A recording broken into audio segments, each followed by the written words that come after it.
What's up, everyone? So today I'm going to talk about my Aiptasia issue that I got going on. I've spoken in the first couple videos about my system. I've got a Red Sea Reefer 525. I moved from a Red Sea Reefer 170. Right now I live in Arizona with those two tanks, and before that I was in Oregon. I had a Nuvo 20, and it's really what tank I started the hobby in. I've been doing aquariums for a long time, since I was 15. I worked in a pet shop, and I was kind of specialized, I would say, into the aquarium slash reptiles area. So I've had all kinds of tanks, 55, 75, 10s, you name it, I had it. I've had piranhas, which were kind of cool, Oscars, tetras, um, all kinds of fish. So I just love this hobby, and I talked about getting into the reef hobby, and there's just so many. It's just like challenging. So a little bit more challenging, I'd say, than freshwater, but it's just so cool if you can kind of hit everything just right. It looks awesome. So speaking of that, though, my tank doesn't look so awesome right now. It's broken down. It's beat up. I'm not gonna lie. I made some mistakes, but I think that I will come through. I will win this battle. So what I'm doing to finish these Aiptasia off and get this thing taken care of is, instead of breaking down the entire tank, working on like putting together another quarantine and throwing the fish and some of the corals and plugs in there and breaking everything down and starting over with a cycle, here's what I'm doing. I got a ton of biomedia down low, which a little bit later I'm going to pull you over with my phone and I'll show you. It's supposed to be 1,000 gallon worth of biomedia. I had 500 in there for a long time, and then I just added another 500 gallons worth, supposedly, of biomedia, and I'm slowly pulling rock out that's infested with Aiptasia. I'm slowly pulling sand out that's infested with Aiptasia. I'm fragging corals and cleaning them up. I'm putting them up on racks up on the sides, and it's a slow process. Maybe once a week I'll pull out a rock, I'll frag off whatever might be on there, and then I will pull out that rock, or I'll pull out a little sand, and I'm going to allow that biomedia down low in the sump to populate and continue to keep up with the bioload, um, which I have a 140 gallon system, and I don't know, I've got two clowns, a dotty back, two chromis, the anthias, the tang, and then I got two, I think they're scats or whatever. I was told, I put these guys, or these two guys, girls, whatever, in there because I was told that they would take out Aiptasia, and I saw them working the rock like crazy, but they're going after algae, and they won't even eat a pellet now. I got to feed them the seaweed. Anyways, they're kind of cool, and they do a great job on the algae, but that's what the tang's in there for. One thing that I'll go back on that people have told me, and I've listened to on some of these phenomenal YouTube channels, these people that do these reef tanks and all this stuff, is these fish, the fish that you have in the system, they need to be workers of the reef. The more you can get things that are taken care of, they call a cleanup crew. So you're going to get your snails, your hermit crabs, the serious snails, whatever it may be in there. That's for one job. Then I've got the tangs for algae. I like to have gobies in there, sand sifting gobies, so that they turn up the bed and keep the bed looking nice. I had a nice one in my last tank. Um, my dotty back is just kind of a jerk, though. So, the dotty back, the clowns, the anthias, the chromis. I mean, those are all like fish that you put in a system later when you want the tank to look beautiful and you want it to look a certain way. But they're not really workers of the reef. They don't really accomplish anything other than like aesthetics, looking at it and it looks nice. So just keep that in mind. I think if I could go back again, and I always make the mistake because I look at a fish, I'm like, wow, it's so pretty and it would look so good and they're swimming around. But you just have to control your urge and get things that benefit the reef, and then you can add stuff later. Um, Sorry, I'm getting off track. So I'm pulling everything out, letting the bioload keep up. That's where we're at. So what I'm going to do right now is I'll walk you over with my phone. I'm going to get a little bit closer look. Sorry about like the video stuff. I got some GoPros. I got to put some other stuff that, I have, when I have time, I'll get everything together. My back door, you can kind of see a reflective from time to time. So I apologize. Maybe the audio.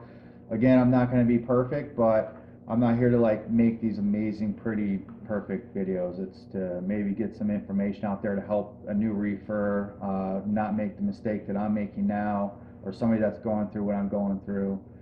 That's what this is, I hope to accomplish. So anyways, have a great day. I'm going to pull you over. Let's pull you over and I'll show you that on my phone, okay?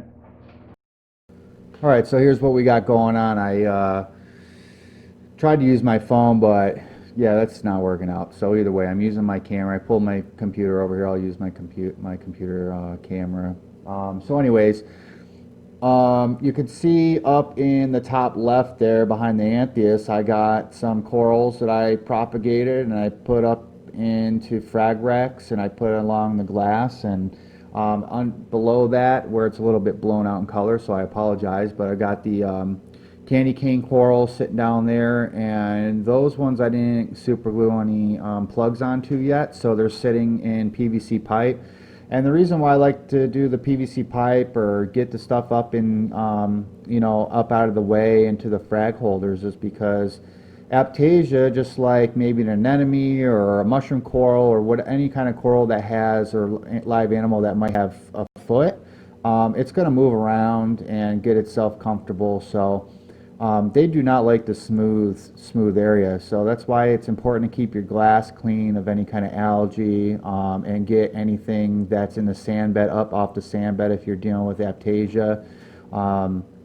They're not going to, for the most part, they're not going to attach themselves to that PVC or that glass. So that's my thought, and that's my plan on it so far. I've got this beautiful look at that torch coil right now. It was so small when I got it. I think it had maybe 8 or 9 tentacles on it, and it's just been blowing up. Like seriously, at some point here it's going to take over like a third of my 100-gallon tank. I'm going to have to figure something out. But up top I've got some Montipora that's kind of like blending into the rock. It's red, it's really pretty, and it's starting to plate out and get off the rock. But I got some green star polyp, and as I move across the tank, I've got my mushroom corals. They were attached to a rock, and what I did was I kind of moved them around a little bit in the water till they closed up, and I inspected the rock. I didn't see anything on there, but again, I will figure something out on either how to get them off or make sure the rock has nothing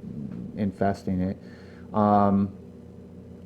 So I've got a couple SPS up there, and then I've got the Monty, I've got the toadstool, the stuff down here that I fragged off of that other stuff, and here, let me move you over, it's going to be a little easier. So sorry about that light in the back, but I've got a bunch of zoanthids up top, so some Aussies. I got all kinds of stuff in here, and as it gets large enough to where I feel comfortable, where I'm not going to ruin it, I'll frag it. But a lot of the stuff is like just been absolutely blown up. So what I wanted to show you was my sump area with the media. So let me back you up. So what I got going on here is the media, and what I'm pretty sure it's a marine pure media, and it comes in like the larger sizes, a gallon, and 1 gallon of this media is supposed to be grow enough beneficial bacteria to support a 500-gallon system. So I had 1 gallon of it in there since the start, and it was like doing a great job, and then I added another one when I decided I was going to start pulling stuff out and came up with the game plan to do that. So what I'm doing is, as I very slowly pull out live rock from the display and sand from the display, it gives that biomedia a chance to build enough bacteria base to handle the bioload. So I don't have a ton of fish in there, but you know, the last thing I want to do is throw that off and then start a mini cycle and have anything die off. That'll just be devastating. So, and as far as the biomedia goes, it might say 1 gallon does 500 gallons worth of tank water, but just assume like maybe half of that. It's just like skimmers. Um, a skimmer, you know, there's one site I like, Marine Depot. I'll get some stuff off, and BRS TV, brs.com is a great one. And the reason why I like BRS a lot of times is I'll go on and I'll look at products before I decide to make a purchase, whether it's from them or someone else. But it says what the manufacturer lists as, you know, what it can do, but then it'll say what BRS's recommended value is, and I wouldn't say it's, you know, maybe 2/3 of what it would be listed as off for the manufacturer, but for me, I always just I go by half. And I'm pretty much assuming if I have biomedia in there that's set like enough for 1,000 gallon tank, it should absolutely be enough for a 140 gallon system. So yeah, I have a Reef Octopus 200 internal in there, which is, you know, I wouldn't say it's overload either, but it's definitely on the higher end. So yeah, I like, I'm going to bring you back up to the display. I like to have a display that has as little rock as possible, and I just like more open spaces for fish. I just like that look. I know people like it dense and everybody likes what they like, but I like a lighter landscape, and so in order to achieve that, I need to have good biomedia down low. So again, I also, you know, supplement that with weekly 10% water changes, religious. Like I'm always within a 3-day period if I go out of town or something happens.